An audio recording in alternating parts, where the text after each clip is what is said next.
अस्सलाम वालेकुम रहमतुल्लाहि व बरकातुहू। तो आज हम डिस्कस करेंगे रमज़ान के महीने में हुआ मुसलमानों की तारीखी वाक़या जिसमें मुसलमानों को फतह हासिल हुई है। तो सबसे पहले और सबसे इम्पोर्टेंट जो वाक़यात हुई है रमज़ान में आप सल्लल्लाहु अलैहि वसल्लम के ज़माने में, वो है बद्र का युद्ध। बद्र का जो युद्ध था वो सबसे पहला हिस्टोरिकल वॉर हुआ था मुसलमानों का, और वो रमज़ान में हुआ था। सेकेंड हिजरी में रमज़ान के महीने में हुआ था। मुसलमानों को पहली बार एक अलाउंस दी गई थी कि आप लड़ सकते हो। ये जंग जो है वो प्री प्लान्ड नहीं था, ऑल ऑफ ए सडन हुआ।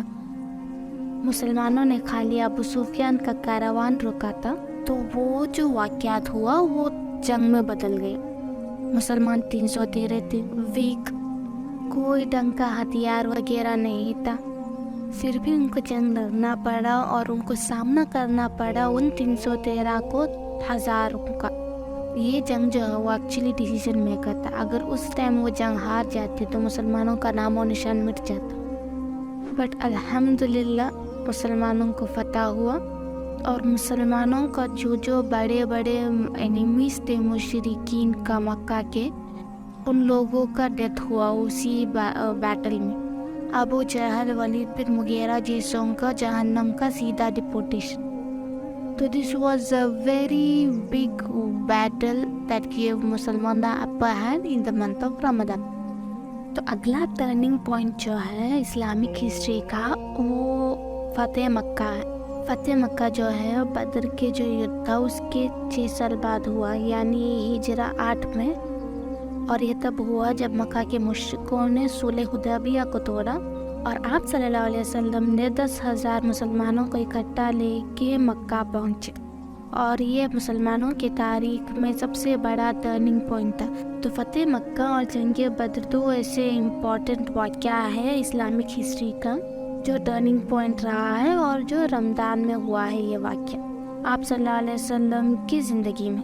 इसके अलावा अगर हम बात करें जो रमज़ान में एक विक्ट्री हुई है मुसलमानों को आप सल्लल्लाहु अलैहि वसल्लम की वफ़ात के बाद वाला अगर वाक़या देखेंगे तो इसमें जंग बुहैब आता है जो उमर रज़ियल्लाहु अन्हु की खिलाफत में हुआ था, 13 हिजरी में हुआ था। अबू बकर रज़ियल्लाहु अन्हु की वफ़ात के थोड़े बाद ये जो वाक़यात है ये रमज़ान के महीने के 14 दिन में हुआ था, 13 हिजरी में। मुसलमान ने अन्ना बिन हारिस की लीडरशिप में पाकिस्तान को हराया था उमर रज़ियल्लाहु अन्हु के ज़माने में। एक और जंग जो उमर रज़ियल्लाहु अन्हु के ज़माने में हुआ था 15 हिजरी में रमज़ान में ही, वो जंग क़दसिया था जिसमें साद इब्न अबी वक्कास पर्शियंस को डिफीट करे वंस अगेन। तो ये था राशिदीन खलीफेट के ज़माने का। इसके अलावा अगर हम उमय्यद खलीफेट के ज़माने की बात करें तो रमज़ान की 92 हिजरी में तारिक बिन ज़ियाद का बहुत बड़ा एक फतह हुआ था अल अंदलुसिया का। ये इस्लामिक हिस्ट्री में एक बहुत बड़ा विक्ट्री माना जाता है, तो ये भी रमज़ान में हुआ था।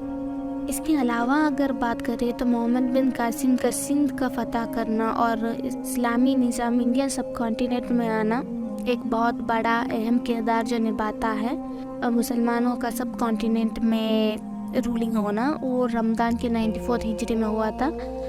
मोहम्मद बिन कासिम का फतह हुआ था सिंध के एरिया में। इसके अलावा बैटल ऑफ आइन जलूत एक बहुत बड़ा टर्निंग पॉइंट था मुसलमानों की हिस्ट्री में, क्योंकि मुसलमान मंगोल्स के हाथ मार खा रहे थे। सारा बड़ा मुसलमान का जो किंगडम्स था वो एक के बाद एक मंगोल डिफीट करता जा रहा था।